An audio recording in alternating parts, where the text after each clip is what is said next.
Hello everyone, आपका आपके YouTube channel Digvijay commerce classes पर स्वागत है। मैं दिग्विजय सिंह आपके इस यूट्यूब चैनल पर बीकॉम के हर एक सब्जेक्ट जैसे व्यावसायिक सांख्यिकी, corporate accounting, income tax, other अन्य जो न्यूमेरिकल सब्जेक्ट हैं और थ्योरेटिकल भी, मतलब आप यूँ कहें हम आपके लिए पूरी ऑफलाइन पढ़ाई इस ऑनलाइन प्लेटफॉर्म पर लेके आ रहे हैं। आप इस चैनल को सब्सक्राइब करिए और अपनी पढ़ाई घर बैठे बिंदास तरीके से कीजिए। आज के इस वीडियो में हम बिजनेस स्टैटिस्टिक्स या आप यूँ कह लें बिजनेस स्टैटिक्स के सबसे important lesson measure of central tendency के क्वार्टाइल सेक्शन पर चलते हैं। हमने आपको पिछले वीडियोस में मीन, मीडियन, मोड पढ़ा दिया था। आज हम विभाजन मूल्य या यूँ कह लें हमें चतुर्थक बताना है, क्वार्टाइल। चलिए बच्चों शुरू करते हैं। क्वार्टाइल कहते किसे हैं पहले ये जान लीजिए। ये किसी भी दी गई समंकमाला को 4 बराबर भागों में बांट देता है। ध्यान देना बच्चों, मैंने ये कहा जैसे आपने माध्यिका पढ़ा था एकदम उसके जैसा ही होगा, सारे फार्मूले भी वैसे लगेंगे, बस आपको थोड़ा सावधानी बरतनी होगी। बस केंद्रीय प्रवृत्ति की माप में 4 ऐसी चीज़ें हैं जिसके रूल एकदम एक जैसे चलेंगे। माध्यिका, चतुर्थक, दशमक, शतमक, ये 4 ऐसी चीज़ें होंगी। Median, quartile, decile and percentile, ये 4 ऐसी चीज़ें होंगी जिनके रूल एंड रेगुलेशन सब एक जैसे ही होंगे, बस थोड़े डिफरेंस होंगे। कारण माध्यिका किसी भी दी गई समंकमाला को 2 बराबर भागों में बांट देती है, मतलब वो केवल उसको 2 हिस्सों में बांटती है। जबकि चतुर्थक, क्वार्टाइल, किसी भी दी गई समंकमाला को 4 बराबर भागों में बांट देता है। ठीक वैसे ही इसके नाम से निकल के आया दशमक, तो किसी भी दी गई समंकमाला को 10 बराबर भागों में बांट देगा। और परसेंटाइल, शतमक, किसी भी दी गई समंकमाला को 100 बराबर भागों में बांट देगा। तो प्यारे बच्चों, दशमक और शतमक तो हम अपने अगले वीडियोस में पढ़ेंगे। आज के इस वीडियोस में क्वार्टाइल, क्वार्टाइल के सारे फॉर्मूले और सारे क्वेश्चन। थोड़ा वीडियो लंबी हो सकती है बच्चों, लेकिन क्वार्टाइल आज शुरू करना है और समाप्त भी करना है। दूसरी बात, अगर आपने क्वार्टाइल यहाँ नहीं सीखा तो जो अगला लेसन आएगा डिस्पर्शन एंड स्क्यूनेस, उसके आप एक भी सवाल नहीं लगा पाइएगा, क्योंकि वो पूरा का पूरा लेसन क्वार्टाइल पर डिपेंड है। तो आपको क्वार्टाइल आना ही चाहिए। ठीक, तो शुरू करता है। चतुर्थक, क्वार्टाइल, ये किसी भी दी गई समंकमाला को 4 बराबर भागों में बांट देता है। जैसे ये एक समंकमाला है, ये 4 बराबर हिस्सों में इसको बांट देगा। जब 4 बराबर हिस्सों में इसको बांट देगा तो ये इतना सेक्शन Q1 कहलाएगा। प्रथम चतुर्थक, यहाँ शुरू से लेकर यहाँ तक इसे हम क्या कहेंगे, Q2, और यहाँ से लेकर इसे यहाँ तक क्या कहेंगे, Q3। जब कभी ऐसी गणना हो तो जब 4 बराबर भागों में बांट देगा तो हम केवल Q1, Q2, Q3 निकालते हैं, अंतिम हिस्सा छोड़ दिया जाता है। क्योंकि अगर उस अंतिम हिस्से को निकालेंगे तो वो पूरे की वैल्यू होती है, तो पूरा तो ऑलरेडी क्वेश्चन में दिया ही हुआ है। इसलिए चौथे हिस्से की गणना नहीं की जाती। केवल कितने हिस्से की गणना की जाती है, 3 हिस्सों की गणना की जाती है। और जो Q1 होता है उसे प्रथम चतुर्थक कहते हैं, जो Q2 होता है उसे द्वितीय चतुर्थक कहते हैं, और Q3 को तृतीय चतुर्थक कहते हैं। Q इसका सिंबल है क्वार्टाइल की वजह से। और बच्चों, Q1 को निम्न चतुर्थक कहा जाता है और Q3 को उच्च चतुर्थक कहा जाता है। लेकिन आपको विशेष बात ये ध्यान देनी है, जो Q2 होता है वो माध्यिका होता है। यहाँ से देखिए, माध्यिका किसी भी समांक माला को कितने बराबर भागों में बांटती है? 2 बराबर भागों में बांटती है। और अगर हम Q2 भी निकालें तो ये ऊपर से आधे पे पहुंच चुका है, तो मतलब ये साफ है कि माध्यिका और Q2 का मान क्या होगा? बराबर होगा। ये फॉर्मूले में भी प्रूफ किया जा सकता है। तो पूरी बात क्या निकल के आई? चतुर्थक, क्वार्टाइल, किसी भी दी गई समंक, यही परिभाषा है, किसी भी दी गई समंक माला को ये 4 बराबर भागों में बांट देता है। आगे बढ़ते हैं। जब ये 4 बराबर भागों में बांट देगा तो हम तुरंत आ जाते हैं टाइप्स ऑफ क्वार्टाइल। तो टाइप्स ऑफ क्वार्टाइल में कितने बन जाते हैं? 3 आपको पढ़ने हैं। Q1 प्रथम चतुर्थक, Q2 द्वितीय चतुर्थक, Q3 तृतीय चतुर्थक। फर्स्ट क्वार्टाइल प्रथम चतुर्थक, द्वितीय चतुर्थक, तृतीय चतुर्थक, तृतीय चतुर्थक। ठीक बच्चों, Q1 Q2 Q3। ये जब प्रथम चतुर्थक निकाले उसे हम निम्न चतुर्थक नाम से जानते हैं, लोअर क्वार्टाइल।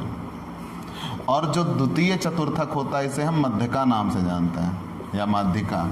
और तृतीय चतुर्थक जो होता है उसे हम किस नाम से जानते हैं? उच्च चतुर्थक नाम से जानते हैं। ठीक, आगे बढ़ते हैं। तो हमने ये जान लिया, चतुर्थक किसी भी दी गई समंक माला को 4 बराबर भागों में बांट देगा, लेकिन जो उसका शुरुआत से लेकर पहला टुकड़ा होगा उसे चतुर्थक 1 कहेंगे, और जो शुरू से लेकर 2 टुकड़ों के हिस्से को क्या कहा जाएगा? Q2, और 3 टुकड़ों के हिस्सों को क्या कहा जाएगा? Q3 कहा जाएगा। अब इसे हम सूत्र पे कैसे लेके आए, और सबके हमें सूत्र पढ़ने होंगे। तो सबसे पहले हम शुरू करते हैं एक एक श्रेणी के लिए। तो सबसे पहले व्यक्तिगत श्रेणी। प्यारे बच्चों, हम एक एक सूत्र, एक एक श्रेणी का और उसके सवाल भी लगाते चलेंगे, आपके लिए आसानी होगी। सबसे पहले हम आते हैं व्यक्तिगत श्रेणी। मान लीजिए हमने कोई क्वेश्चन दिया हुआ है हमें हल करने के लिए कि चतुर्थक निकाली है। अब हमने निरीक्षण किया तो हमें पता लगा कि श्रेणी कौन सी है? इंडिविजुअल सीरीज है। जब क्वेश्चन में इंडिविजुअल सीरीज दी हो तो इंडिविजुअल में पहचान क्या है? केवल पद होता है। पहचान क्या है? केवल पद होता है। तो जब केवल पद हो मतलब वो व्यक्तिगत श्रेणी है। और अगर व्यक्तिगत श्रेणी है तो चतुर्थक की गणना करनी कैसे है? तो चाहे Q1 निकालने को कहा हो, Q2 निकालने को कहा हो, Q3 निकालने को कहा हो, चाहे जिस चतुर्थक की गणना कही हो, सबसे पहला काम हम करेंगे पदों को बढ़ते हुए क्रम में लिखते हैं।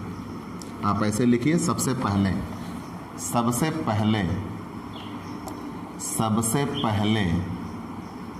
पदों को बढ़ते हुए क्रम में लिखते हैं, इन असेंडिंग ऑर्डर। बढ़ते हुए क्रम में लिखते हैं, बढ़ते हुए क्रम में लिखते हैं। सबसे पहले पदों को बढ़ते हुए क्रम में लिखते हैं। प्यारे बच्चों, आपके मन में एक बात आई होगी कि अगर कोई पद 2 बार आए तो हम 2 बार लिखेंगे। मतलब ये कोई छोड़ा नहीं जाएगा, बस उनका ऑर्डर जो होगा वो असेंडिंग होगा। ठीक, मतलब सबसे पहले छोटा, फिर उससे बड़ा, फिर उससे बड़ा, फिर उससे बड़ा। तो सबसे पहले हम पदों को बढ़ते हुए क्रम में लिखते हैं।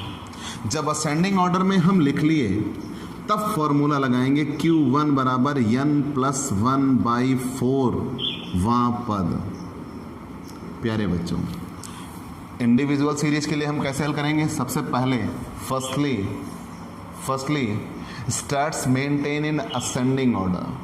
पहले पदों को बढ़ते हुए क्रम में लिखा जाएगा, फिर फॉर्मूला लगाएंगे Q1 बराबर n+1/4 वां पद।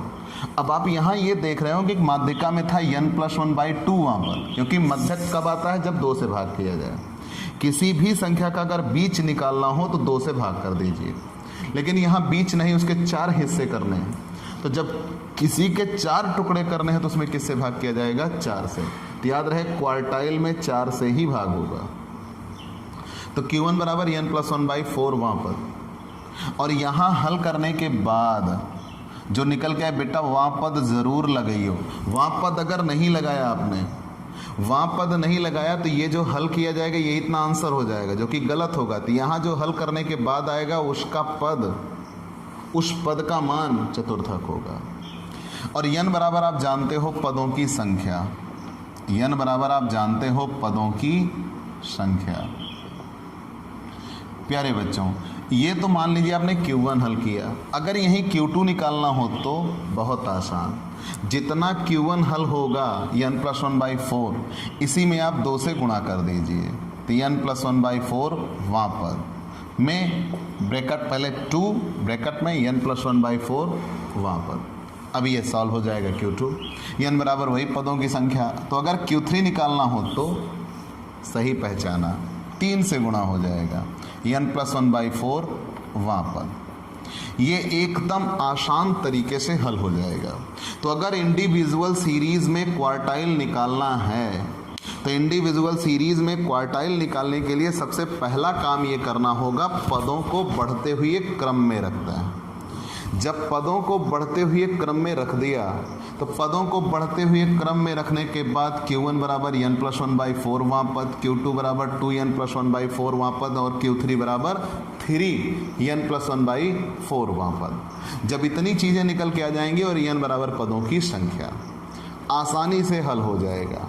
लेकिन प्यारे बच्चों, अगर कभी ऐसा हो कि वहाँ पद दशमलव में आ जाए, तो जब माध्यिका में दशमलव में आता था, जैसे 3.5, तो हम 3.5 ठीक उस संख्या के बीच में पाते थे।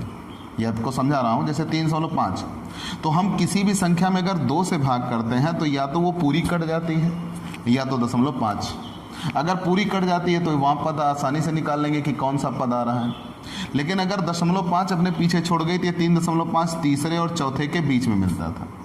लेकिन अब यहाँ बच्चों 2 से भाग नहीं करना, यहाँ भाग करना है 4 से। तब क्या होगा? तो अगर वहाँ पद दशमलव में आए, वहाँ पद दशमलव में आए, अगर वहाँ पद दशमलव में आए, जैसे मान लो बच्चों आ गया 9.25 वहाँ पद, तब आप क्या करेंगे? तो आपके लिए देखिए नया सूत्र बनेगा। कैसे? तो यहाँ 9.25 वहाँ पद आ गया, तब आप क्या करेंगे? 9वां पद, नया सूत्र बन रहा है, प्लस 0.25, मतलब कैसे बन गया? ये जो लिखा रहे, जैसे मान लो ये लिखा होता 3.75वां पद, तो 3वां पद प्लस 0.75 हो जाता। ठीक बच्चों, यहाँ लिखा है 9.25, तो 9वां पद प्लस 0.25, ब्रैकेट लगेगा।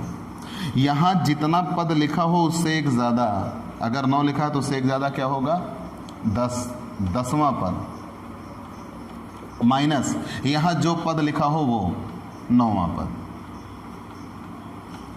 ठीक बच्चों, आसानी से आप ये सॉल्व कर सकते हैं। तो यहाँ आपको ये करना होगा कि 9वां पद का मान प्लस 0.25, इससे एक बड़ा मतलब 10वां पद माइनस 9वां पद। ठीक बच्चों, अगर यहीं पे मान लो लिखा होता है 11.75, तो आप क्या कैसे फार्मूला बनाते? 11वां पद प्लस 0.75, 12वां पद माइनस 11वां पद, आसानी से हल हो जाएगा। तो हमें करना क्या है? कुछ नहीं, सबसे पहले हम श्रेणी पहचान करेंगे। श्रेणी पहचान लिया कि अगर वो व्यक्तिगत श्रेणी है, जब व्यक्तिगत श्रेणी है तो सबसे पहले पदों को बढ़ते हुए क्रम में लिखते हैं। जब पदों को बढ़ते हुए क्रम में लिख दिया, firstly placed in ascending order. जब पदों को बढ़ते हुए क्रम में लिख दिया तो Q1 बराबर n+1/4 वहाँ पद, Q2 बराबर 2n+1/4 वहाँ पद, और Q3 बराबर 3n+1/4 वहाँ पद। n बराबर पदों की संख्या होगा।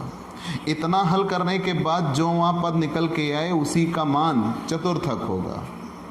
लेकिन कभी ऐसा भी हो सकता है कि जो वहाँ पद है वो दशमलव में आ जाए।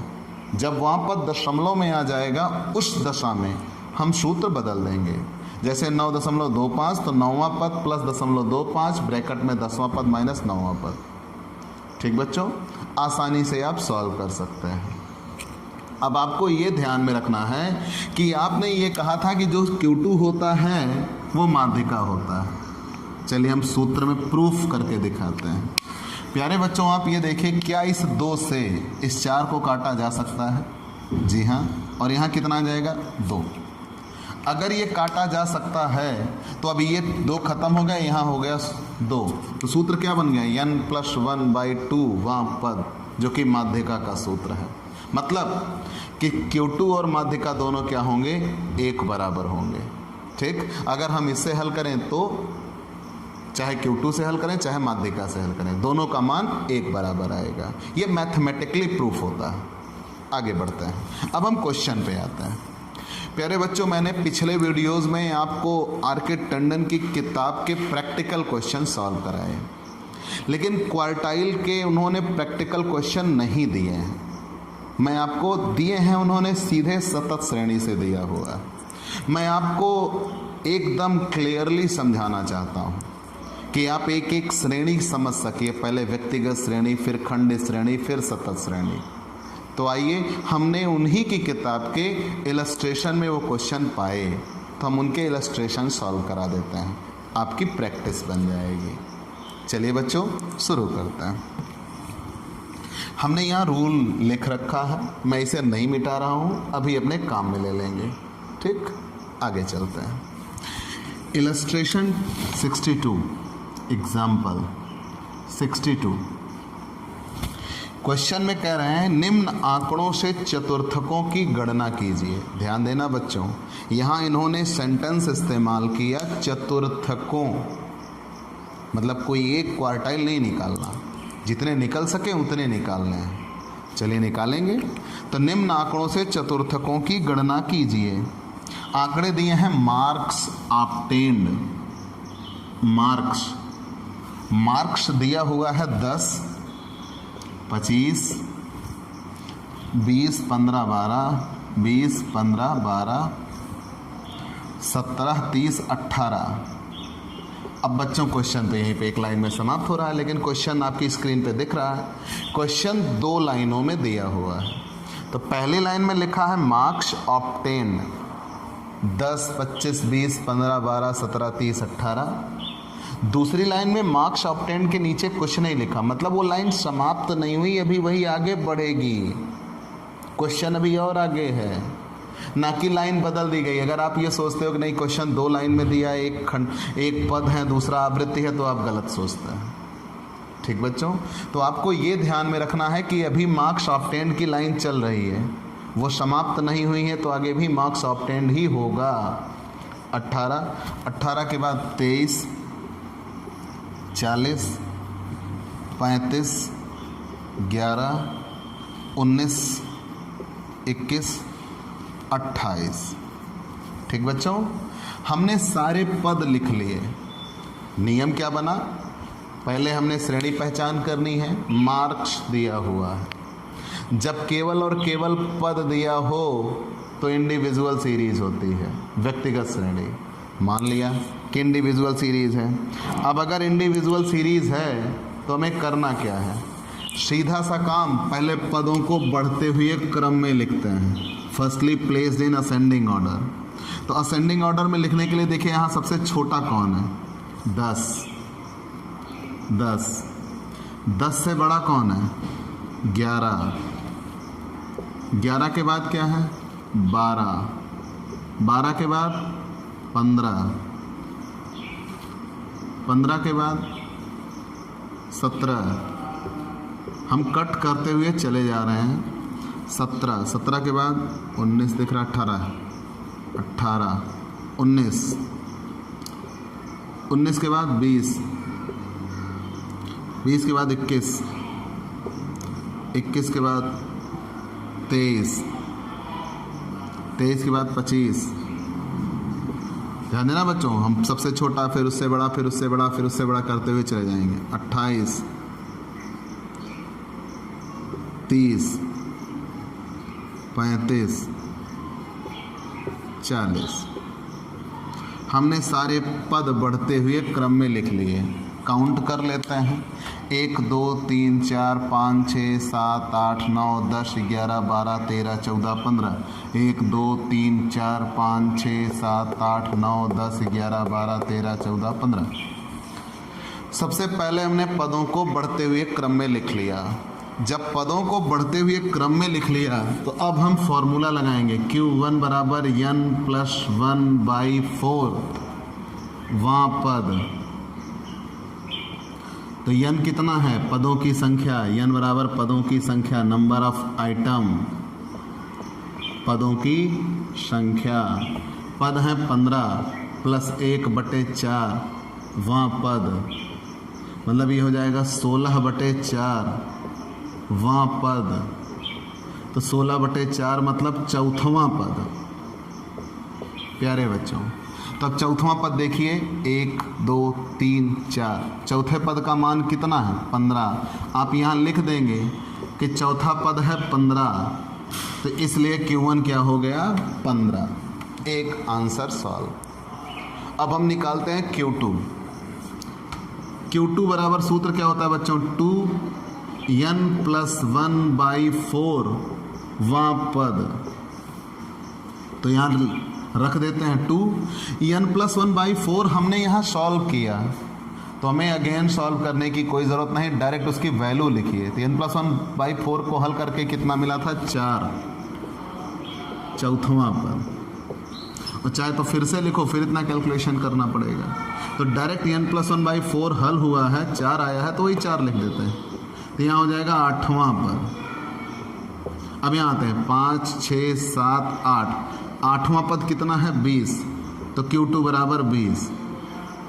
एक आंसर ये। अब हम आते हैं Q3 बराबर 3n+1/4 वां पद। तो 3n+1/4 हल किया था तो कितना आया था? 4। तो यहाँ हल कर देंगे तो कितना आएगा? 12वां पद। अब 12वां पद कितना? 8 के बाद 9 10 11 12, 12वें पद का मान कितना है? 28 आंसर। अब आप ऐसे ही व्यक्तिगत श्रेणी में क्वेश्चन हल कर सकते हैं। इससे ज़्यादा नियम व्यक्तिगत श्रेणी में नहीं मिलते। आपको ये ध्यान में रखना होता है, सिर्फ और सिर्फ पहले पदों को बढ़ते हुए क्रम में लिखते हैं।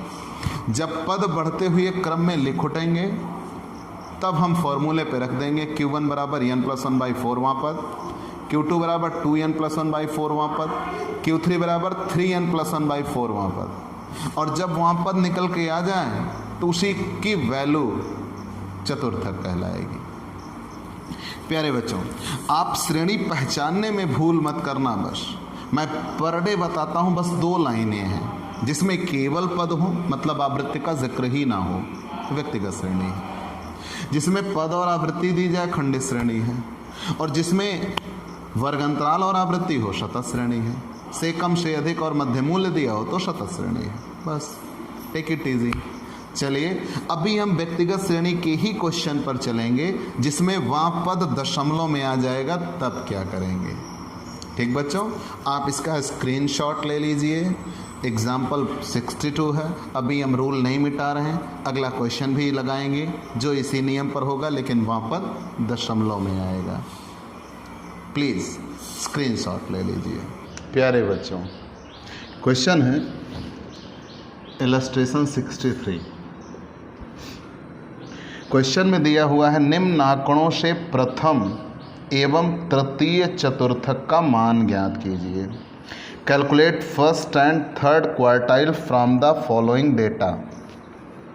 मजदूरी दी है जिसे हम वेजेस कहें। मजदूरी दी है 50, 55, 60, 75, 80, 85 और यही आगे बढ़ाई गई है 82, 73, 57, 65। प्यारे बच्चों, सबसे पहले आप श्रेणी पहचानिए कौन सी है। तो ये दिया गया प्रश्न केवल मजदूरी दी गई है, आवृत्ति नहीं है। मतलब जब केवल आंकड़े दिए हों तो वो व्यक्तिगत श्रेणी होती है। केवल पद दिया है मतलब ये व्यक्तिगत श्रेणी है। अगर ये व्यक्तिगत श्रेणी है तो हमारे लिए रूल क्या होगा चतुर्थक निकालने के लिए? Individual series. सबसे पहले पदों को बढ़ते हुए क्रम में लिखते हैं। आइए सबसे पहले पदों को हम बढ़ते हुए क्रम में लिखेंगे। प्यारे बच्चे यहाँ सबसे छोटा कौन है? 50। फिर कौन है? 55। फिर 57। फिर 60, 65। 65 के बाद 73, 75, फिर 80, 82, 85। हमने पदों को बढ़ते हुए क्रम में लिख दिया। काउंट कर लेते हैं। 1 2 3 4 5 6 7 8 9 10। 10 पद हैं। 1 2 3 4 5 6 7 8 9 10। अब बच्चों हम सूत्र लगाएंगे। Q1 बराबर n+1। Q1 बराबर n+1/4 वां पद, और n बराबर पदों की संख्या। n बराबर पदों की संख्या, तो n है 10 + 1/4 वां पद। तो ये हो जाएगा बच्चों 11/4 वां पद। तो 11/4 कट करेंगे तो ये आएगा 2.75 वां पद। अब बच्चों यही हो गई दिक्कत।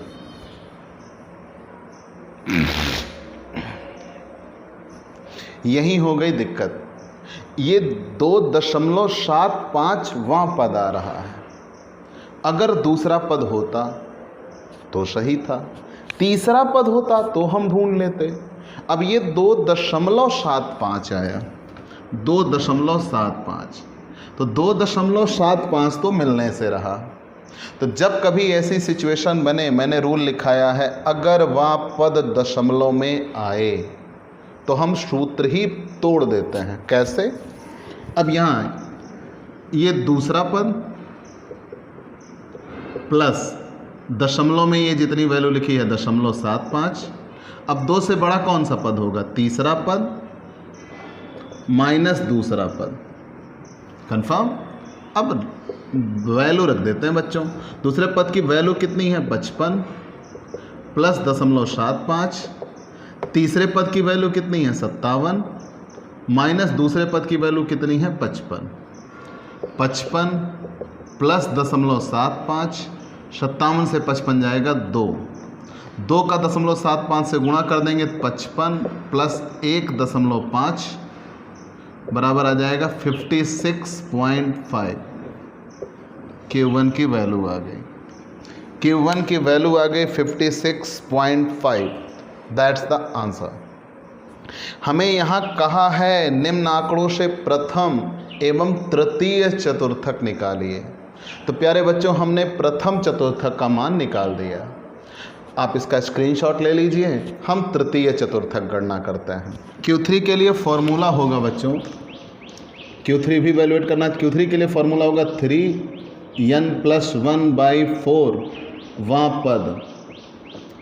3n+1/4 वां पद।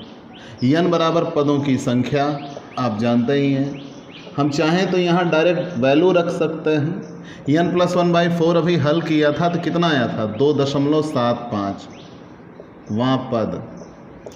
अब अगर इसको हम सरल करते हैं तो यह आ जाएगा 8.25 वां पद। अब यहाँ फिर वही झंझट हो गई बच्चों कि अगर दशमलव में आ गया तब क्या करेंगे। तो मैंने बता रखा, हम सूत्र तोड़ देते हैं। तोड़ते कैसे हैं? ये 8वां पद प्लस 0.25 ब्रैकेट 8 से बड़ा जो हो 9वां पद माइनस 8वां पद। ठीक, अब वैल्यू रख देते हैं। तो 8वें पद की वैल्यू है 80 प्लस 0.25। 9वां पद, 9वें पद की वैल्यू है 82 माइनस 8वां पद 80। यहाँ पे आ गए 80 प्लस 0.25। 82 में से 80 जाएगा, कितना आएगा? 2। तो यहाँ 80 प्लस 2 से इंटू कर देंगे 0.50, मतलब ये कितना हो जाएगा? 80.50 आंसर Q3। आप इसका स्क्रीनशॉट ले लीजिए, नोट्स बनाते रहिए। व्यक्तिगत श्रेणी में सिर्फ और सिर्फ इतना ही नियम है। ध्यान देना बच्चों, अगर कोई ऐसा क्वेश्चन मिले जिसमें सीरियल नंबर लिखा हो और आंकड़े दिए हो तो सीरियल नंबर से कोई मतलब नहीं होता। इवन पूरी सांख्यिकी में सीरियल नंबर से कोई मतलब नहीं होता। हम फिर केवल वही आंकड़े लिखेंगे और क्वेश्चन सॉल्व करेंगे। ठीक, व्यक्तिगत श्रेणी का सिर्फ और सिर्फ इतना नियम है। अब हम चलते हैं खंडित श्रेणी की ओर। प्यारे बच्चों, हमें क्वेश्चन सॉल्व करना है खंडित श्रेणी में, डिस्क्रीट सीरीज। तो पहले हम खंडित श्रेणी का रूल जान लेते हैं कि कभी भी अगर चतुर्थक निकालने के लिए कहा जाए डिस्क्रीट सीरीज में तो हम कैसे फाइंड आउट करेंगे। ठीक बच्चों, चलिए फॉर्मूले पे आते हैं। अगर कभी भी हमने क्वेश्चन देखा चतुर्थक निकालने को कहा है तो सबसे पहला काम हमारा श्रेणी पहचानना हुआ। अगर व्यक्तिगत श्रेणी मिली तो उसका फॉर्मूला हमने पीछे बता दिया, क्वेश्चन भी सॉल्व कर दिया। अगर वो खंडित श्रेणी मिली तो मतलब पद है और उसके साथ फ्रीक्वेंसी दी गई है, तब वो खंडित श्रेणी होगी। और अगर खंडित श्रेणी होगी तो कैसे सॉल्व होगा। सबसे पहले रूल है बेटा, सबसे पहले पदों को उनकी आवृत्तियों के साथ, सबसे पहले पदों को उनकी आवृत्तियों के साथ, उनकी आवृत्तियों के साथ बढ़ते हुए क्रम में रखते हैं। मतलब बढ़ते हुए क्रम में रखते हैं, बढ़ते हुए क्रम में रखते हैं। यहाँ इसका मतलब ये है कि पद जो होंगे वो बढ़ते हुए क्रम में जाएंगे और अपने साथ वो अपनी फ्रीक्वेंसी ले जाएंगे। मतलब जैसे हम समझाना चाहेंगे एक्स और एफ, मान लो 2, 5, 6, 3, 1, 7, इनकी आवृत्ति 5, 4, 18, 12, 7, 6, 3 कुछ भी कह लो, ऐसा दिया हुआ है। तो आप इसे रूल पे कैसे लाइएगा। तो हमने ये कहा पहले पदों को बढ़ते हुए क्रम में लिखेंगे लेकिन उनकी आवृत्तियों के साथ। तो इसका मतलब ये हुआ कि ये 2 जहाँ जाएगा अपने साथ 5 ले जाएगा। ध्यान देना बच्चों, कोई भी पद बढ़ते हुए क्रम में लिखा जाएगा तो वो अपने साथ अपनी फ्रीक्वेंसी ले जाएगा। तो रूल ये बनता है कि सबसे पहले पदों को उनकी आवृत्तियों के साथ बढ़ते हुए क्रम में लिखते हैं। जैसे यहाँ समझाना चाहेंगे सबसे छोटा कौन है, 1, और 1 की आवृत्ति है 6। ठीक, जनरली बच्चे क्या गलत करते हैं, वो पद बढ़ते हुए क्रम में लिखते हैं, आवृत्ति भी बढ़ते हुए क्रम में लिखते हैं और गलत हो जाता है। जिस पद की जितनी आवृत्ति है वो उतनी ही होगी। आवृत्ति कभी बढ़ते हुए क्रम में नहीं लिखी जाएगी, केवल बढ़ते हुए क्रम में क्या लिखा जाएगा, पद। जो पद आएगा अपने साथ अपनी आवृत्ति लाएगा। फिर उससे छोटा, उससे बड़ा कौन है, 2, 2 की आवृत्ति 5, उससे कौन है 3, 3 की आवृत्ति 12, फिर कौन है 5, 5 की आवृत्ति 4, फिर 6 है 6 की आवृत्ति 18 और फिर 7 है 7 की आवृत्ति 3, ऐसा लिखा जाएगा। तो पहले पदों को उनकी आवृत्तियों के साथ बढ़ते हुए क्रम में लिखते हैं। जब बढ़ते हुए क्रम में रख लिया, firstly starts placed in ascending order with हर फ्रीक्वेंसी, अपनी आवृत्तियों के साथ बढ़ते हुए क्रम में रखता है। फिर उसके बाद फिर संचयी बारंबारता ज्ञात करते हैं, कम्युलेटिव फ्रीक्वेंसी। यह माध्यिका में आपको सिखा चुके हैं, संचयी बारंबारता ज्ञात करते हैं। अभी क्वेश्चन में आप सीख लीजिएगा, जो आवृत्तियां होती हैं वही जोड़ते हुए चले जाते हैं, संचयी बारंबारता बनती है। संचय माने होता भी है जुड़ना। फिर संचयी बारंबारता ज्ञात करते हैं, कम्युलेटिव फ्रीक्वेंसी। जब संचयी बारंबारता निकल के आ जाएगी, ध्यान देना बच्चों, पहले पदों को उनकी आवृत्तियों के साथ बढ़ते हुए क्रम में लिखते हैं, फिर संचयी बारंबारता ज्ञात करते हैं। इतना हो जाने के बाद तब सूत्र लगेगा Q1 बराबर n+1/4, वहाँ पद Q2 बराबर, यहाँ तक कितना समझ आया बच्चों, Q1 बराबर n+1/4 वहाँ पद। Q2 अगर निकाला तो जस्ट इजी, जो ये निकल के आता है उसी वैल्यू में कितने से गुणा हो जाएगा, 2 से, 2n+1/4 वहाँ पद। और अगर Q3 निकालना तो 3n+1/4 वहाँ पर। आप नॉर्मली इस क्वेश्चन सॉल्व कर सकते हैं, लेकिन यहाँ n बराबर क्या होगा, आवृत्तियों का योग, आवृत्तियों का योग। इतना करने के बाद ध्यान देना बच्चों, हमने Q1 बराबर n+1/4 कर दिया, Q2 बराबर 2n+1/4 वहाँ पद कर दिया, Q3 बराबर 3n+1/4 वहाँ पद कर दिया। लेकिन इतना करने के बाद अगर वहाँ पद दशमलव में आए, नहीं है, आप ये ऐसा ना करिए, इतना करने के बाद जो वहाँ पद निकल कर आएगा, जो वहाँ पद निकल कर आएगा, जो वहाँ पद निकल कर आएगा, वह जिस CF में होगा, वह जिस CF में होगा, उसके सामने वाला पद उसके सामने वाला पद, उसके सामने वाला पद चतुर्थक होगा, उसके सामने वाला पद चतुर्थक होगा। ठीक बच्चों, जो वहाँ पद निकल कर आएगा वह जिस CF में होगा उसके सामने वाला पद चतुर्थक होगा। लेकिन अब यहाँ आपको ये ध्यान में रखना, अगर वहाँ पद दशमलव में आ जाए तो व्यक्तिगत श्रेणी में हम सूत्र बदल देते थे, खंडित श्रेणी में हम सूत्र नहीं बदलते।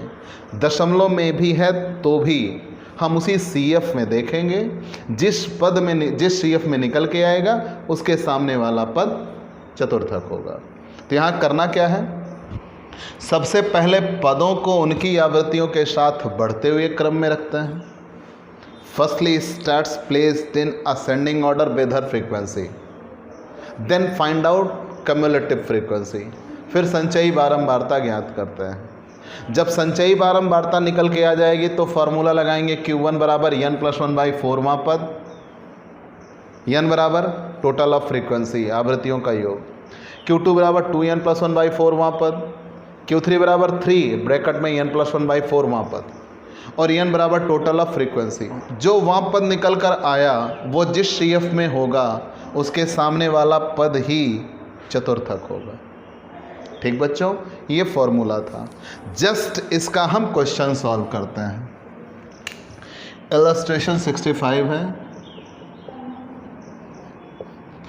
क्वेश्चन में दिया हुआ है, निम्न आंकड़ों से चतुर्थकों की गणना कीजिए। x 5, 9, 7, 8, 10, 12, 14। x 5, 9, 8, 7, 10, 12, 14, 5, 9, 7, 8 ऐसा है भाई। हाँ, हमने गलत उतार लिया। 5, 9, 7, 8, 10, 12, 14 और फ्रीक्वेंसी दी गई है 3, 10, 5, 3, 10, 5, 8, 7, 5, 2, 8, 7, 5, 2। प्यारे बच्चों, ये रहा पद और ये रही आवृत्ति। श्रेणी पहचानिए। जब पद और आवृत्ति दोनों दिए हैं तो ये खंडित श्रेणी है। पद और आवृत्ति दोनों दिए हैं तो ये खंडित श्रेणी है। अगर ये खंडित श्रेणी है तो सबसे पहले हमारे लिए रूल क्या मिला, पदों को बढ़ते हुए क्रम में उनकी आवृत्तियों के साथ रखते हैं। तो पहले पदों को उनकी आवृत्तियों के साथ बढ़ते हुए क्रम में रखते हैं। तो यहाँ सबसे छोटा पद कौन है, 5, और उसकी फ्रीक्वेंसी कितनी है, 3। मतलब पद बढ़ते हुए क्रम में जाएंगे, फ्रीक्वेंसी उनकी उनके साथ जाती है। फिर उससे बड़ा कौन है, 7, 7 की फ्रीक्वेंसी 5, फिर 8, 8 की फ्रीक्वेंसी 8, 9, 9 की फ्रीक्वेंसी 10, 10 की फ्रीक्वेंसी 7, 12, 12 की फ्रीक्वेंसी 5, 14, 14 की फ्रीक्वेंसी 2। जब ये फ्रीक्वेंसी भी हमने लिख लिया, सबसे पहले पदों को उनकी आवृत्तियों के साथ बढ़ते हुए क्रम में रखते हैं। मतलब आपको यही ध्यान देना है कि पद तो बढ़ते हुए क्रम में लिखे जाएंगे, लेकिन जो फ्रीक्वेंसी है वो उनके साथ ही रहेगी, वो बढ़ते हुए क्रम में नहीं लिखी जाती। जब इतना निकल गया तो हम संचयी बारंबारता ज्ञात करते हैं, कम्युलेटिव फ्रीक्वेंसी। कैसे? आवृत्तियाँ जुड़ते हुए जाती हैं। तो 3 में 5 जुड़ जाएगा 8, 8 में 8 जुड़ जाएगा 16, 16 में 10 जुड़ जाएगा 26, में 7 जुड़ जाएगा 33, में 5 जुड़ जाएगा 38, में 2 जुड़ जाएगा 40। तो यहाँ n बराबर भी 40 होगा। अब अगर इतना मिल गया तो प्यारे बच्चों हम Q1 निकालते हैं। Q1 बराबर n+1/4 वां पद। तो n कितना है? n बराबर total of frequency, total of frequency, आवृत्तियों का योग, आवृत्तियों का योग आया है 40 प्लस 1/4 वां पद, मतलब 41/4 वां पद, 10.25 वां पद। तो प्यारे बच्चों यहाँ हमें देखना है 10.5 किस CF में आ रहा है। 10.5 किस में आ रहा है? 3 में नहीं, 8 में नहीं, 16 में। यस, तो जिसमें आ रहा हो उसके सामने वाला पद ही क्या हो जाएगा? चतुर्थक। तो Q1 बराबर क्या हो जाएगा? 8। यहाँ हम पूरा लिख देंगे, चूंकि 10.25वां पद CF 16 में आता है, अतः चतुर्थक 8 होगा। ठीक बच्चों, या Q1 8 होगा। अब इसी तरीके से हम Q3 निकाल लेते हैं। Q3 बराबर 3n+1/4 वां पद। Q3 बराबर 3n+1/4 वां पद। 3n+1/4 हल किया था तो आया था 10.25 वां पद। अगर इसको हम हल करते हैं तो ये आएगा 30.75 वां पद। तो प्यारे बच्चों 30.75 किस CF में आ रहा है? 33 में। तो इसके सामने वाला पद चतुर्थक हो जाएगा, तो Q3 बराबर हो जाएगा 10। यही आंसर होगा। आप इसका स्क्रीनशॉट ले लीजिए, हल कर लीजिए, नोट्स बना लीजिए। खंडित श्रेणी भी आपकी समाप्त हो गई है। इससे ज़्यादा नियम खंडित श्रेणी में नहीं है। आप किसी भी राइटर की किसी भी बुक का कोई भी क्वेश्चन ढूंढ लीजिए, इससे ज़्यादा रूल आपको नहीं मिलेंगे। आपको ये जादुई तरीके से सिखाया गया है। आप कहीं भी कोई कंटेंट आपको परेशान नहीं कर पाएगा, ये मेरा प्रॉमिस है। और आप सिर्फ इतना प्रॉमिस करिए कि अपने इस YouTube channel Digvijay commerce classes को जन जन तक पहुंचाइए। अपने यार दोस्त, करीबी, घर पड़ोस जितने मोबाइल हों सबसे सब्सक्राइब करिए। उनको बताइए कि एक चैनल है दिग्विजय कॉमर्स क्लासेस जो ऑनलाइन प्लेटफॉर्म पर ऑफलाइन जैसा पढ़ाता है, उनको जोड़िए। और अगर वो कॉमर्स के स्टूडेंट हैं तो यकीन मानिए उनके लिए इससे बेस्ट ऑप्शन कोई नहीं होगा। और अगर वो कंपटीशन एग्ज़ाम में भी जाना चाहते हैं और कॉमर्स सेक्शन उनको परेशान कर रहा है तो उनको बेहतर तैयारी मिलेगी, ये मेरा प्रॉमिस है। चलिए दोस्तों आगे चलते हैं सतत श्रेणी की ओर। प्यारे बच्चों अब हम चलते हैं सतत श्रेणी की ओर। कॉन्टिन्यूअस सीरीज, सतत श्रेणी, कॉन्टिन्यूअस सीरीज, कॉन्टिन्यूअस सीरीज। प्यारे बच्चों पहले तो आप कोई भी क्वेश्चन दिया जाएगा श्रेणी पहचानेंगे। श्रेणी पहचानने में आपने ये जाना बस वही 3 लाइन मित्र, वही 3 लाइन। सबसे पहले आप श्रेणी पहचानने में ये जानें कि अगर केवल पद हों तो व्यक्तिगत श्रेणी है, अगर पद और आवृत्ति दोनों हों तो खंडित श्रेणी है, और अगर क्लास इंटरवल और फ्रीक्वेंसी दिया है मतलब फ्रीक्वेंसी विद स्टैट्स तो खंडित श्रेणी, और फ्रीक्वेंसी विद क्लास इंटरवल तो सतत श्रेणी। ठीक, लेकिन सतत श्रेणी में 3 बातें और आती हैं। से कम हुआ तो, से अधिक हुआ तो, और मध्य मूल्य दिया हुआ हो तो भी सतत श्रेणी ही होगी। तो मान लीजिए क्वेश्चन दिया है, चाहे वो क्लास इंटरवल बना हो, चाहे वो लेस देन लिखा हो या मोर देन लिखा हो या मिड वैल्यू दिया हो, तो हम जान जाएंगे वो सतत श्रेणी है। और अगर सतत श्रेणी है तो हम सूत्र क्या लगाएंगे, फॉर्मूले पे आते हैं बच्चों, फिर उसके बाद क्वेश्चन सॉल्व करता है। सतत श्रेणी में सबसे पहला फॉर्मूला ये लगेगा कि सभी वर्ग अंतराल अपवर्जी क्रम में होने चाहिए। ऑल क्लास इंटरवल इन एक्सक्लूसिव, सभी वर्ग अंतराल अपवर्जी क्रम में होने चाहिए।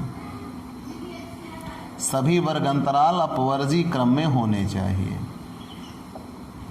सभी वर्ग अंतराल अपवर्जी क्रम में होने चाहिए।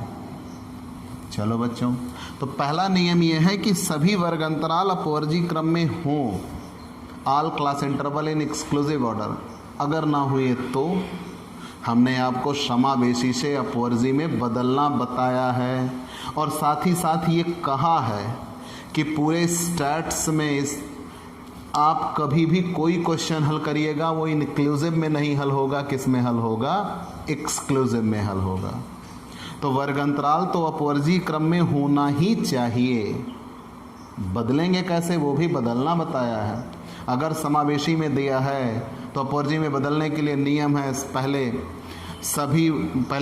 जब वर्ग अंतराल मिलेगा, सबसे पहले वर्ग अंतराल का L2 और दूसरे वर्ग अंतराल का L1 दोनों के बीच की दूरी, उस दूरी का आधा और आधा हिस्सा L1 साइड से घटा देंगे और आधा हिस्सा L2 साइड में जोड़ देंगे।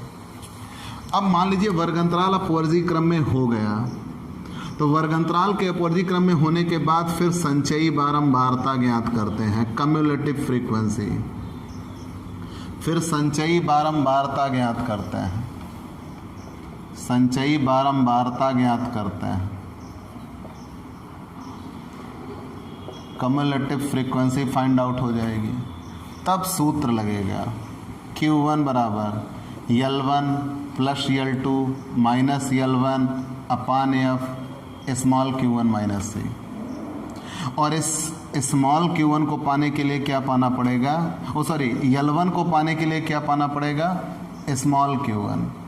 ध्यान देना बच्चों,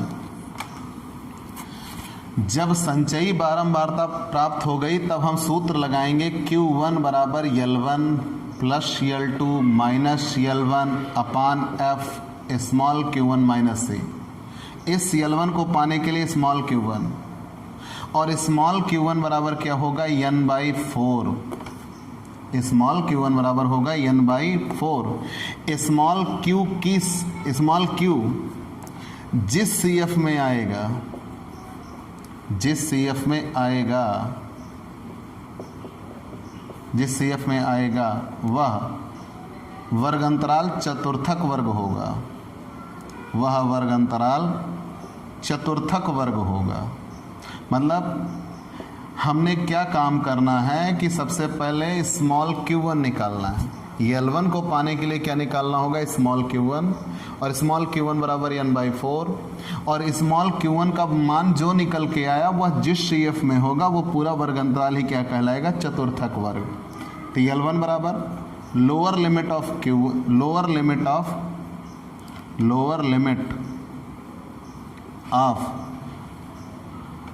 क्वार्टाइल क्लास, चतुर्थक वर्ग की निम्न सीमा, lower limit of quartile class, lower limit of quartile class. L2 बराबर upper limit of quartile class, upper limit of quartile class. ठीक बच्चों, L1 बराबर चतुर्थक वर्ग की निम्न सीमा, L2 बराबर चतुर्थक वर्ग की उच्च सीमा, frequency of quartile class. C बराबर जस्ट बिफोर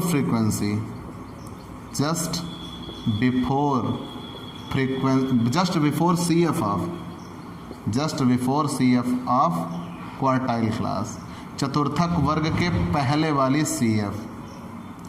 ठीक बच्चों, और जहाँ I लिखा मिले तो I की ज़रूरत है नहीं, अगर ज़रूरत पड़ी तो L2 माइनस L1 होता है। ठीक, वैसे यहाँ ज़रूरत नहीं पड़ेगी, यहाँ L2 माइनस L1 है वो I होता है। ध्यान देना बच्चों, Q1 के लिए फॉर्मूला क्या बनेगा, L1 plus L2 minus L1 upon F small Q1 minus सी। इस L1 को पाने के लिए Q1 और Q1 बराबर N/4। Q1 जिस CF में होगा उसके सामने वाला वर्ग अंतराल ही चतुर्थक वर्ग होगा। उसी की L1 लेंगे, उसी की L2 लेंगे, F भी उसी की होगी, लेकिन C जस्ट उसके पहले वाली। जब इतना हल कर लेंगे आसानी से हल हो जाएगा। अगर ऐसे ही Q2 निकालना पड़ जाए तो Q2 बराबर फार्मूला क्या होगा, L1 plus L2 minus L1 upon F small Q2 minus सी। तो यहाँ L1 को पाने के लिए क्या पाना पड़ेगा, स्मॉल Q2, और स्मॉल Q2 बराबर फार्मूला हो जाएगा 2N/4। बाकी सारी चीज़ें ऐसे ही की जाएंगी कि अब 2N/4 जिस CF में होगा वो चतुर्थक वर्ग बनेगी, उसकी L1, उसकी L2, उसकी F और CF ऊपर वाली। अगर हमें Q3 निकालना पड़ा तो L1 plus L2 minus L1 अपान F स्मॉल Q3 माइनस सी। इस L1 को पाने के लिए स्मॉल Q3, और स्मॉल Q3 बराबर होता है 3N/4। अब 3N/4 की वैल्यू जो आएगी वो जिस CF में होगी वो चतुर्थक वर्ग बनेगा, उसकी L1, उसकी L2, F भी उसी की, लेकिन C ऊपर वाली CF। अगर आप इतना निकाल लेंगे तो आसानी से सतत श्रेणी के सारे क्वेश्चन हल कर लेंगे। बस आपको ये ध्यान देना होगा कि क्लास इंटरवल अपवर्जी क्रम में हो। अगर मान लो बच्चों से कम में क्वेश्चन दिया है तो पहले हम क्लास इंटरवल बनाएंगे, नई फ्रीक्वेंसी निकालेंगे, तब ये रूल लगाएंगे। अगर से अधिक में दिया है तो पहले क्लास इंटरवल बनाएंगे, नई फ्रीक्वेंसी निकालेंगे, तब ये रूल लगाएंगे। मिड वैल्यू दिया है तो पहले क्लास इंटरवल बनाएंगे, मिड वैल्यू से क्लास इंटरवल बनाना बताया है। L1 बराबर MB माइनस I/2 और L2 बराबर MB प्लस I/2। उसके बाद ये फॉर्मूला लगेगा। ध्यान रहे मिड वैल्यू में नई फ्रीक्वेंसी नहीं निकलती। ध्यान देना बच्चों, ये अब जितने रूल आप पढ़ते जा रहे हो वो सारे रूल एक दूसरे में मर्ज होते जाएंगे। मतलब आपके नित्य प्रतिदिन फॉर्मूले बढ़ते चले जाएंगे, वर्कलोड बढ़ता चला जाएगा। तो आपके पास सिर्फ एक हथियार है, डेली पढ़ाई करिए। ठीक बच्चों, अब हम प्रैक्टिकल क्वेश्चन पे आते हैं सतत श्रेणी के। हम इतना मिटा लेते हैं, इतने की ही हमें ज़रूरत पड़ेगी, बाकी तो आपको समझ में आ गया होगा। सतत श्रेणी या अखंडित या अविच्छिन्न भी इसे कहा जाता है। सतत श्रेणी, अविच्छिन्न श्रेणी या अखंडित श्रेणी। इलस्ट्रेशन 67 दिया हुआ है कि निम्नलिखित सारणी से चतुर्थक ज्ञात कीजिए। वर्ग दिया हुआ है 0 से 10, 10 से 20, 20 से 30, 30 से 40, 40 से 50, और आवृत्ति दी गई है 2, 9, 20, 13, 6। लिखते हैं क्लास इंटरवल 0 से 10, 10 से 20, 20 से 30, 30 से 40, 40 से 50। आवृत्ति दी गई है 2, 9, 20, 13, 6, 20, 13, 6। ध्यान देना बच्चों, हम सबसे पहले ये देखेंगे ये क्लास इंटरवल दिया है, आवृत्ति है, मतलब श्रेणी कौन सी है, सतत श्रेणी। अब अगर ये सतत श्रेणी है, ध्यान देना बच्चों, अगर ये सतत श्रेणी है, क्लास इंटरवल और फ्रीक्वेंसी दी हुई है, सतत श्रेणी है, तो सबसे पहले नियम है सभी वर्गांतराल अपवर्जी क्रम में होने चाहिए। और यहाँ सारे वर्गांतराल अपवर्जी क्रम में हैं। अगर सारे वर्गांतराल अपवर्जी क्रम में हैं तो हम इसे यहीं से सॉल्व कर सकते हैं। ठीक, अगर अपवर्जी क्रम में ना होते तो हम इन्हें अपवर्जी क्रम में बदलते। अब यहाँ अपवर्जी क्रम में हैं इसलिए कोई समस्या नहीं। अब हम तुरंत संचयी बारंबारता ज्ञात करेंगे, कम्युलेटिव फ्रीक्वेंसी। कैसे? फ्रीक्वेंसियाँ जुड़ जाती हैं, 2, 9 जुड़ गई 11, 20 जुड़ गई 31, 13 जुड़ गया 44 और 6 जुड़ गया 50। अब हम फॉर्मूले पर आते हैं। हमें Q1 हल करना है, तो Q1 के लिए फॉर्मूला होगा L1 plus L2 minus L1 अपान F small Q1 minus C। प्यारे बच्चों, आप जानते हैं इस L1 को पाना है, ये सब L1 है। इस L1 का निर्धारण किससे होगा? Q1, और Q1 बराबर फॉर्मूला होगा n/4। n/4 मतलब 50, चूँकि n बराबर 50 आवृत्तियों का योग ही n कहलाता है, तो 50/4 मतलब 12.5। अब आप ये डिसाइड करिए 12.5 किस CF में है? 2 के पास है, 11 नहीं, 31 के पास है। इसको हमने कवर कर दिया। ये रहा L1, ये रहा L2, ये रहा F, और CF ऊपर वाली ली जाती है। अब वैल्यू रख देते हैं। L1 की वैल्यू है 20, L2 की वैल्यू है 30, L1 की वैल्यू है 20 बटे F 20,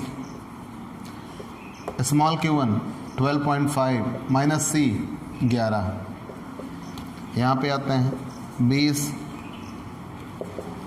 प्लस 30 में से 20 जाएगा 10 बटे 20 इंटू 1.5, इसमें से इसको घटाएंगे 1.5, तो यहाँ पे 20 प्लस 15 बटे 20 कट करेंगे 0.75 आएगा, मतलब इसका आंसर कितना हो जाएगा? 20.75 आंसर Q1 बराबर। आप इसका स्क्रीनशॉट ले लीजिए। अगर आप इतना सरल कर चुके हैं तो हम अगली श्रेणी पर चलते हैं या अगला वैल्यू निकालते हैं Q3। Q1 आपको आसानी से समझ में आ चुका होगा। ठीक बच्चों, चलिए हम Q3 पे आते हैं। मैंने पहले ही कहा था Q2 जो होता है वो माध्यिका के बराबर होता है, इसलिए हम ज़्यादातर उसकी वैल्यू नहीं निकालते, Q1 और Q3 निकालते हैं। L1 plus L2 minus L1 अपान F small Q3 minus C, तो Q3 बराबर फॉर्मूला क्या होगा? 3n/4। तो 3n/4 हल किया था तो आया था 12.5। इसको सॉल्व करेंगे 37.5। देखिए 37.5 किस CF में है? 2, 11, 31, 44 में है। अब ये कवर हो गया, ये L1, ये L2, ये F, अब C 31 हो जाएगी। ठीक बच्चों, अब C कौन सी हो जाएगी? 31। अब वैल्यू रख देते हैं इसकी 30 प्लस L2 की जगह पे कौन है? 40 माइनस 30 बटे F 13, स्मॉल Q3, तो स्मॉल Q3 कौन है? Small Q3 37.5 minus C 31। यहाँ पे आ जाते हैं 30 प्लस 10 बटे 13 6.5, तो 30 इससे इसमें इंटू करेंगे 65 डिवाइडेड बाय 13 35 आंसर। यहीं पे सतत श्रेणी समाप्त है। बस आपको इतना ध्यान देना होगा बच्चों कि अगर समावेशी श्रेणी में क्वेश्चन दिया है तो अपवर्जी में बदलेंगे, मध्य मूल्य दिया है तो क्लास इंटरवल निकालेंगे, से कम दिया है तो क्लास इंटरवल और फ्रीक्वेंसी दोनों निकालेंगे, और से अधिक दिया है तो क्लास इंटरवल और फ्रीक्वेंसी दोनों निकालेंगे। उसके बाद रूल अप्लाई होगा। ये हर जगह का नियम है, हर जगह का। अगर कोई भी, आप इसे लिख सकते हो, पेपर पेन निकालिए और लिख लीजिए कि अगर नॉर्मल क्लास इंटरवल क्वेश्चन दिया तो डायरेक्ट फार्मूला लगता है। ठीक, अगर उसके बाद क्वेश्चन में समावेशी श्रेणी दी है तो पहला काम अपवर्जी श्रेणी में बदलते हैं, उसके बाद सॉल्व करते हैं। अगर मध्य मूल्य दिया है तो पहले अपवर्जी श्रेणी में बदलें, पहले अगर मध्य मूल्य दिया है तो पहले क्लास इंटरवल निकालेंगे, क्लास इंटरवल निकालने के बाद ही क्वेश्चन सॉल्व होगा। अगर से कम दिया है तो पहले क्लास इंटरवल और फ्रीक्वेंसी दोनों निकलेगी तब सॉल्व होगा, और से अधिक दिया है तो क्लास इंटरवल और फ्रीक्वेंसी दोनों निकलेंगे, उसके बाद सॉल्व होगा। आपको एक क्वेश्चन हम समझा देते हैं, बेहतरीन क्वेश्चन है इसलिए हम उसको बता देते हैं, है सतत श्रेणी का ही। ठीक बच्चों, वो सॉल्व कर देते हैं, उसके बाद आपका ये समाप्त हो जाएगा। ठीक, क्वार्टाइल समाप्त हो जाएगा। चलिए हम नेक्स्ट क्वेश्चन पे चलते हैं। प्यारे बच्चों, क्वेश्चन दिया है, अब हम आ गए पार्टीशन वैल्यू मैंने अभी कहा था कि पार्टीशन वैल्यू में 3 चीज़ें आती हैं, क्वार्टाइल, डिसाइल, परसेंटाइल। क्वार्टाइल किसी भी समंकमाला को 4 बराबर भागों में बांटता है। डिसाइल किसी भी समंकमाला को 10 बराबर भागों में बांटता है। और परसेंटाइल 100 बराबर भागों में बांटता है। तो ये क्वेश्चन दिया है कि निम्न सारणी में एक क्षेत्र की पुरुष तथा स्त्री जनसंख्या का वितरण दिया हुआ है। माध्यिका तथा दोनों चतुर्थकों की गणना कीजिए। तो माध्यिका तो आप सीख चुके हैं, लेसन समाप्त हो चुका है। हम चतुर्थक निकाल देते हैं। मेरी बुक में क्वेश्चन नंबर 107 है। 107 क्वेश्चन दिया हुआ है एज ग्रुप, क्लास इंटरवल में दिया है इसलिए मैंने लिख लिया। 0 से 9, 10 से 19, 20 से 29, 30 से 39, 40 से 49, 50 से 59, 60 से 69, 70 से 79। प्यारे बच्चों, इतना क्वेश्चन दिया है और लिखा हुआ मेल की फ्रीक्वेंसी अलग दी है। मेल की फ्रीक्वेंसी दी है 285, 223, फिर उसके बाद दिया है 167, 140, 91, 56, 26, 56, 26, 12। प्यारे बच्चों, ये क्वेश्चन दिया है, लिखा है निम्न सारणी में एक क्षेत्र की पुरुष तथा स्त्री जनसंख्या का विवरण दिया हुआ है। माध्यिका तथा दोनों चतुर्थकों की गणना करनी है। तो हम हाल फिलहाल दोनों चतुर्थक निकालने के लिए आगे बढ़े हैं और क्वेश्चन में एक तरफ मेल दिया है और एक तरफ फीमेल दिया हुआ है। फीमेल दिया हुआ है 279, 183, 176, 147, 103, 73, 31 और 8। प्यारे बच्चों, आपको ये क्वेश्चन दिया हुआ है। आपको दिखने में क्वेश्चन थोड़ा ऑड लग रहा होगा, नॉर्मल क्वेश्चन है, लेकिन 2 क्वेश्चन एक साथ जोड़ दिए गए हैं। कैसे? जब 2 फ्रीक्वेंसी हैं, या हम यूँ कहें 2 अलग अलग फ्रीक्वेंसी हैं, तो दोनों के आंसर अलग आएंगे। मतलब हमें एक बार क्वेश्चन मेल के लिए सॉल्व करना होगा और एक बार क्वेश्चन फीमेल के लिए सॉल्व करना होगा। मतलब इस क्वेश्चन को हम कितनी बार सॉल्व करेंगे? 2 बार। तो कैसे? पहले हम क्लास इंटरवल लिखेंगे और केवल मेल की फ्रीक्वेंसी लिखेंगे। फिर दूसरी बार जब हम सॉल्व करेंगे तो फिर से हम क्लास इंटरवल लिखेंगे और फ्रीक्वेंसी किसकी लिखेंगे? फीमेल की लिखेंगे। कुछ ऐसा क्लास इंटरवल। अब हम पहले आते हैं 0 से 9, 10 से 19, 20 से 29, 30 से 39, 40 से 49, 50 से 59, 60 से 69 और 70 से 79। इतना दिया हुआ है। फ्रीक्वेंसी अब हम केवल मेल की लिखेंगे। 285, 223, 167, 140, 91, 56, 26, 12। प्यारे बच्चों, आपने ये नियम पढ़ा होगा कि पहले ये सतत श्रेणी है, पहचान किया।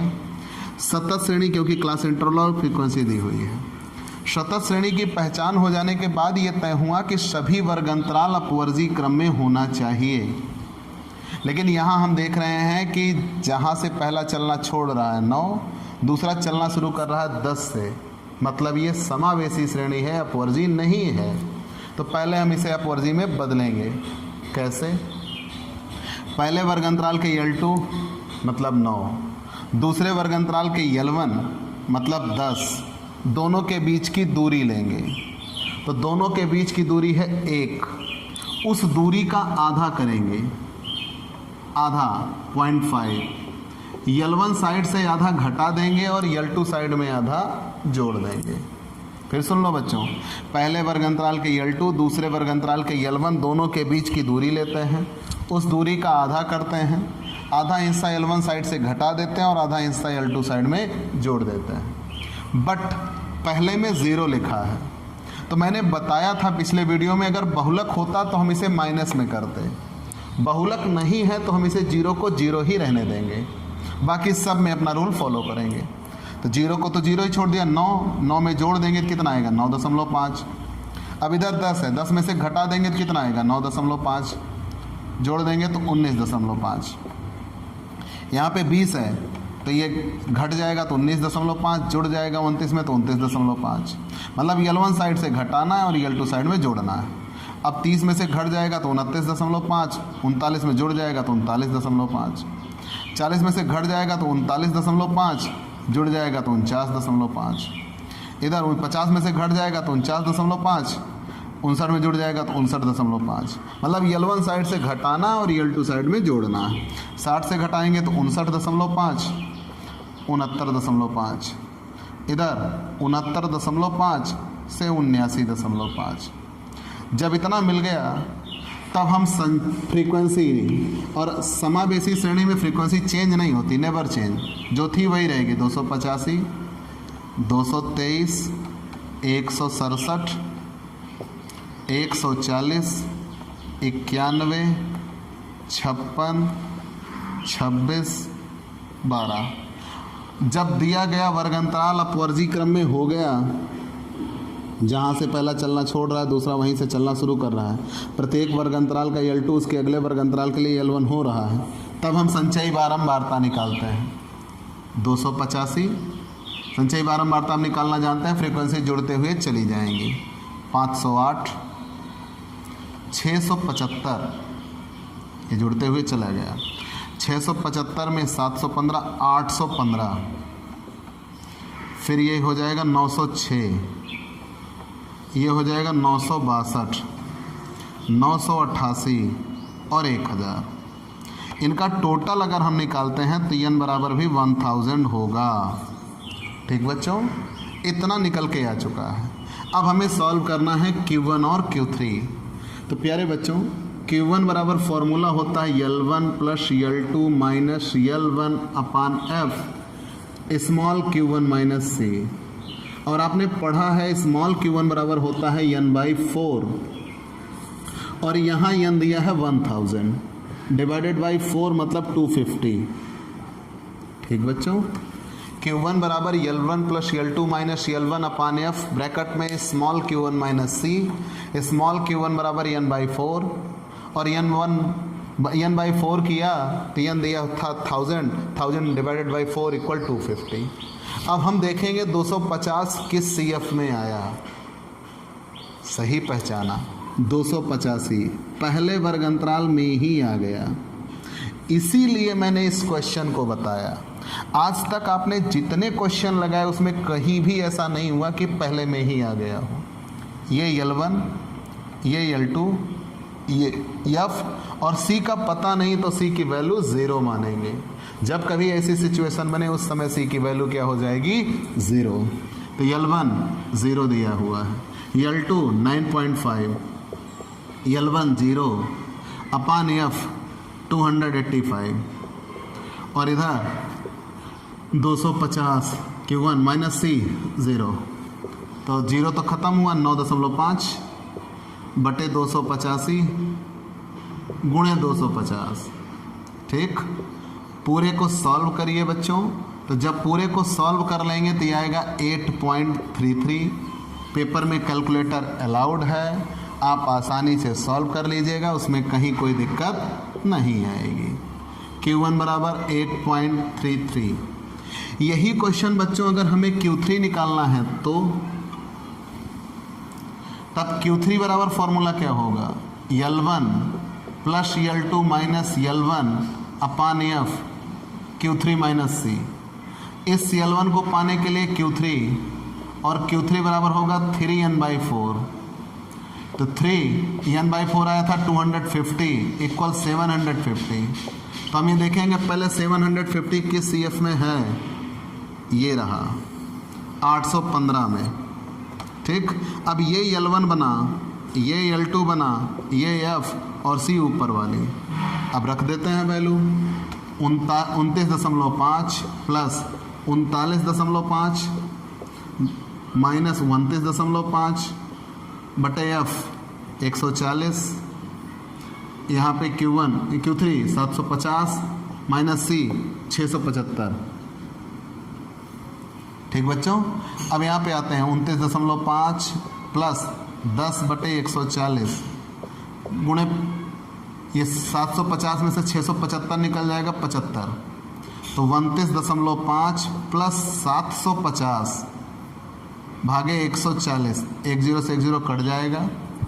ठीक, 14 पंचे 70, 5 ये आ रहा है और फिर 5 बच रहा है 50।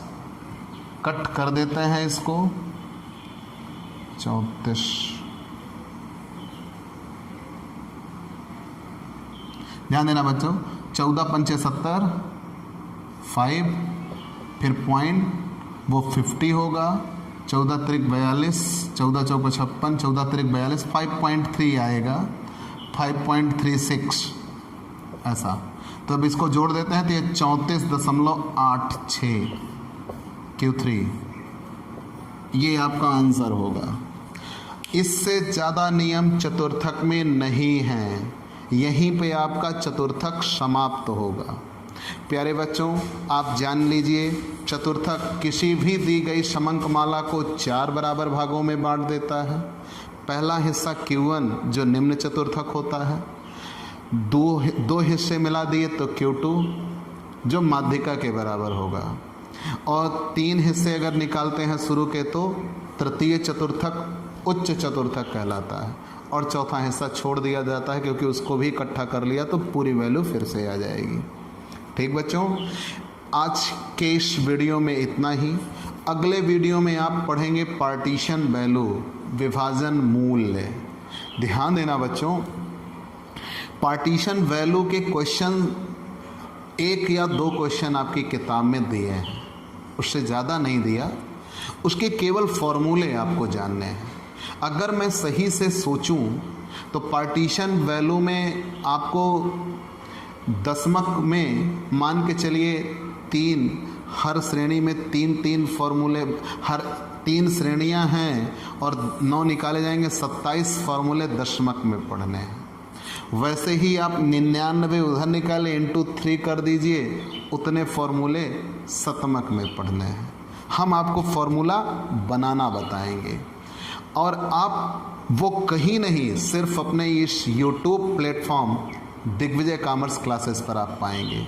तो आपको सिर्फ इतना करना है, इस YouTube channel Digvijay commerce classes को सब्सक्राइब करिए, खूब सारा प्यार दीजिए, बेल आइकॉन दबाइए और ज़्यादा से ज़्यादा लोगों से शेयर करिए। उनसे कहिए कि ये एक YouTube चैनल है दिग्विजय कॉमर्स क्लासेस, जो ऑनलाइन प्लेटफॉर्म पर पूरी ऑफलाइन पढ़ाई आपको देगा।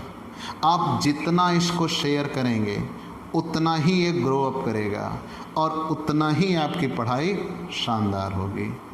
चलते हैं दोस्तों, हम फिर हाजिर होंगे अगले वीडियो के साथ। तब तक के लिए नमस्कार दोस्तों।